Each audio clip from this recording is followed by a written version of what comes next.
안녕하십니까? 인생의 복잡한 문제들을 말씀으로 단칼에 해결해주는 김종근 목사의 회도 남마입니다.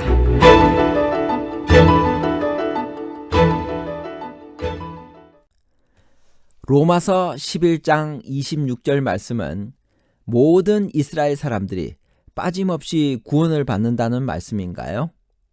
그렇다면 아직도 그리스도를 배척하고 있는 유대인들이 모두 다 그리스도를 영접할 때가 온다는 말인가요? 아니면 그렇게 하지 않아도 이스라엘 백성이란 것만으로 마침내 그들을 다 구원하실 것인가요? 온 이스라엘은 이스라엘 국가나 이스라엘 백성 전체로 보아야 하나요? 아니면 그리스도를 영접한 모든 사람으로 영적으로 해석해야 하나요? 실제적 이스라엘과 영적 이스라엘에 관한 복잡한 문제를 하나님 말씀의 가르침으로 명쾌하게 해결해 드리겠습니다. 온 이스라엘이 다 구원을 얻을 것인가요?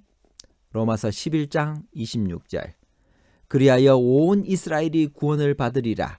기록된 바 구원자가 시온에서 오사 야곱에게서 경건하지 않은 것을 돌이키시겠고.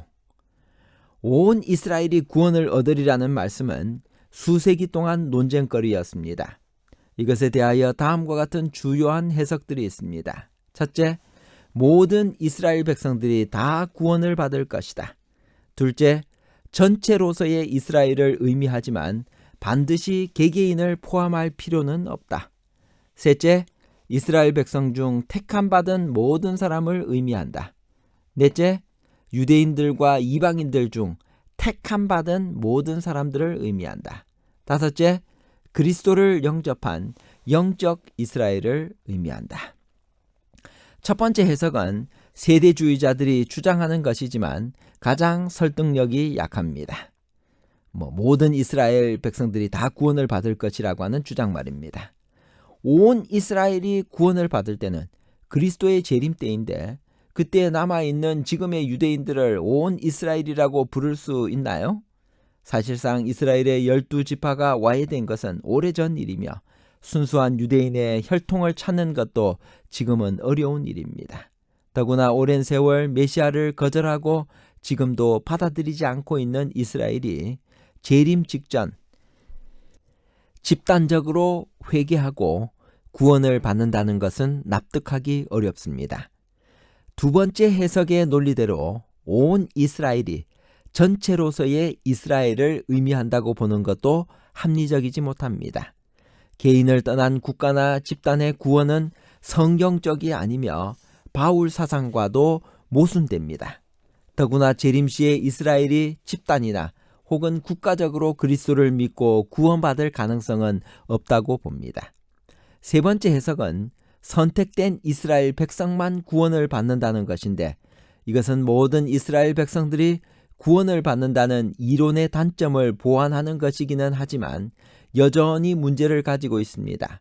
바울이 비밀을 말한다고 하면서 알려주는 것이 고작 이스라엘 중에서 선택된 사람은 구원받을 것이라는 지극히 평범한 이야기일 리가 있겠습니까? 그것은 당연한 것이지 무슨 비밀이 되겠나요? 네 번째 해석, 즉 온 이스라엘이라는 말을 유대인과 이방인을 포함한 모든 택함받은 자를 가리킨다는 설명은 칼뱅의 주장으로서 이스라엘이라는 말을 민족적 이스라엘로 보지 않고 이방인들까지 포함한 영적 이스라엘로 본 것은 타당한 생각이나 온 이스라엘을 유대인과 이방인의 복합체로서 본 것은 로마서 11장의 문맥으로 보아 받아들이기가 힘듭니다. 로마서 11장은 유대인과 이방인을 비교하고 있는 장입니다. 그 둘은 참 감람나무 가지와 돌 감람나무 가지로 날카롭게 비교되고 있으며 11장에서 이방인들은 2인칭으로 이스라엘 백성들은 3인칭으로 불리고 있고 구원에 대한 묘사도 이방인들은 충만한 수가 들어오는 것으로 이스라엘은 구원을 얻는 것으로 다르게 쓰여지고 있습니다. 이스라엘이 복음을 받아들이지 않으므로 구원이 돌 감람나무인 이방인에게 이르렀고 그리하여 이방인들의 충만한 수가 들어오면 마침내 온 이스라엘이 구원을 받는 것이 하나님의 구속의 비밀이라는 것입니다. 그러므로 갑자기 문맥에 맞지 않게 온 이스라엘 속에 참 감람나무 가지와 돌 감람나무가 다 포함되어 있다고 보는 것은 합리적인 해석이 아닙니다. 마지막 해석, 즉 온 이스라엘을 그리스도를 영접한 영적 이스라엘로 이해하는 것이 그래도 많은 지지를 받고 있습니다. 이 학설은 바울이 온 이스라엘이 구원을 받는 것이 하나님의 비밀이라고 말한 것과 참 감람나무 가지와 돌 감람나무 가지의 비유에 근거하고 있습니다. 원가지인 이스라엘이 떨어져 나가고 돌 감람나무 가지가 참 감람나무의 젖부터 참 감람나무를 이루는 것이 놀라운 하나님의 구원의 섭리의 비밀이라는 것입니다. 재림교 주석 로마서 11장 26절에 온 이스라엘을 이렇게 표현하고 있습니다.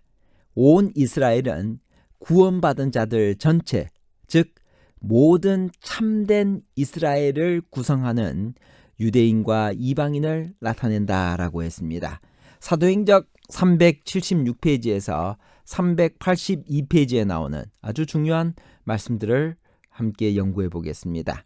한 국민으로서의 이스라엘의 실패에도 불구하고 구원을 받을 만한 자들로서 상당히 많은 무리가 그들 중에 남아 있었다. 구주의 초림 때 침례 요한의 기별을 기쁨으로 받아들여 메시아에 관한 예언들을 새로이 연구하게 된 충실한 남녀들이 있었다. 초기 그리스도 교회가 세워졌을 때 이 교회는 나사렛 예수를 그들이 그의 강림을 갈망해온 분으로 인정한 충실한 유대인들로 구성되었다.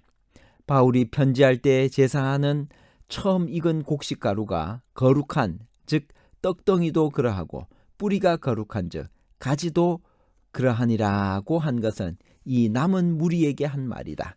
바울이 이스라엘의 남은 무리를 그 가지의 얼마가 부러진 고상한 감람나무에 비유한다. 그는 이방인을 원줄기의 젖붙임을 받은 돌 감람나무의 가지로 비유한다. 바울은 이방인 신도들에게 다음과 같이 편지하였다.